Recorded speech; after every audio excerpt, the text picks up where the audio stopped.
We're now going to hear from Marie-Claire Faray.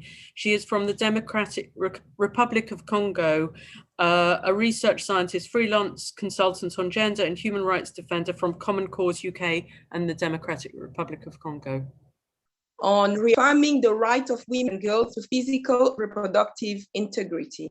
I believe that all human rights are born equal, hence have equal human rights, which I fully respect as much as I lack to respect my right and my ex-babe right. Women's physical experience from birth to death is often linked to their reproductive organ, as they have specific needs which have been used to stereotype them, control them, objectify them, and exploit them. Human equality does not move biological reality. Our physiological difference doesn't make us equal by any other way. Yes, so as I said, I'm myself a survivor of sexual violence in both childhood and adulthood, and coming from a continent where the physical and reproductive integrity of young girls and women have been and continue to be breached by harmful practices on their sex, which negatively affect their human right to physical and mental development, as well as help them to reach their full potential as human beings. I have been raising my voices for over 20 years to denounce all forms of violence against women, harmful practices, behavior, and attitude which negatively affect the fundamental right of women and girls in Africa, and such as their right to live and to have health and dignity, education, and physical integrity has been breached, particularly women who have been subjected to rape, to female genital mutilation, to scarification, medicalization, and paramedicalization, all forms of exploitation and cruel, inhuman, and degrading punishment, and all treatment that have been prohibited by legal frameworks such as CEDAW and the Maputo Protocol. I have been denouncing that for over 20 years. In the Congo, as I was just explaining, women have been subjected and have been condemned to gender roles that dehumanize them and objectify as well as exploit them at every level of our society. Most of them, many of them who are in the east of the Congo, where the war has been waged, the Congo is actually being labeled the capital of rape. It's the capital of rapists and misogynists, and also violence, the violation of their rights to live and to the physical integrity and the security of their person has been breached by all these who are taking up arms there and who are using women's body as a weapon of war. Female genital mutilation is still being used in many parts of Africa. In Egypt, for instance, it is shocking to see that 80% of women have been excised. I mean, young girls are still being excised in countries such as Mali, Guinea, even Kenya, and even in some parts of the DRC, even though we are a nation where this practice has completely been banned by our legal framework. And as we know, female genital mutilation often causes serious urinary problems and obstetric complications during pregnancy and childbirth. Both mothers and babies are exposed to risk, and some of which prove to be fatal.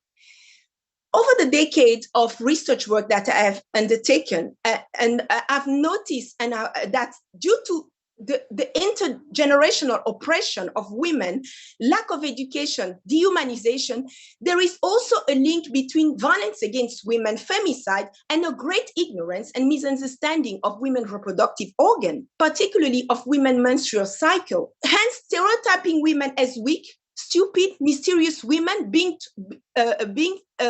ready to be controlled and protected, guided in everything, hence being oppressed and abused. Many women in Africa are taken hostage in cultural and religious settings run mostly by men. Patriarchy and violent masculinity are reinforced by religious ideology that are embedded in religious texts without any scientific evidence or biological fact. All this just by gender stereotyping women. So challenging patriarchy and promoting gender and sex equality for social cohesion is often perceived as challenging religious faith and culture. And for instance, challenging female genital mutilation is more of a said as an attack on religious and tradition in some parts of Africa. And some of the religious leaders, such as pastors in fundamental Christian churches, are using gender stereotype to prey on women and to control them. So there is an ignorance of the female reproductive organ. And this ignorance of the women female physiology lead to distrust and lack of confidence, curiosity, taboo, abuse, shame, and violence, hatred. Our biological identity should not be erased, and it is very important to our specific needs as human, and as we are not homogeneous, but heterogeneous and specific. If you see this next slide, I've left it in French for all of my Francophone sisters, but I know that some of the English one will see. Even women's secretion are sometimes used to stereotype women. Some women are not even aware of their full reproductive organ and why they have secretion. And all these are being used to abuse them and to chosify them, to objectify them. So ignorance of biological reality leads to different forms of violence in human beings in general, but specifically leads to violence against women, such as psychological violence, institutional violence, cultural violence, discrimination, and economic violence and violence. Through ignorance of our biological reality and context, individuals participate in atrocity from an inability to critically examine blind allegiance to ideology and stereotype that provide a sense of meaning, comfort in a lonely and alienated world. Therefore, being part of the Women Human Rights Campaign, I reaffirm, as we reaffirm, the right of girls and women to physical and reproductive integrity. States should ensure that the full reproductive rights of women and girls and hinder access to comprehensive reproductive services are upheld.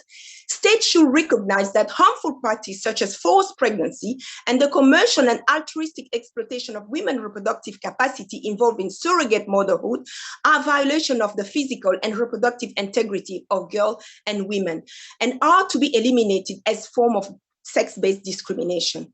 States should recognize that medical research, which is aimed at enabling men to gestate and give birth to children, is a violation of the physical and reproductive integrity of girls and women, and it is to be eliminated as a form of sex-based discrimination. Thank you very much.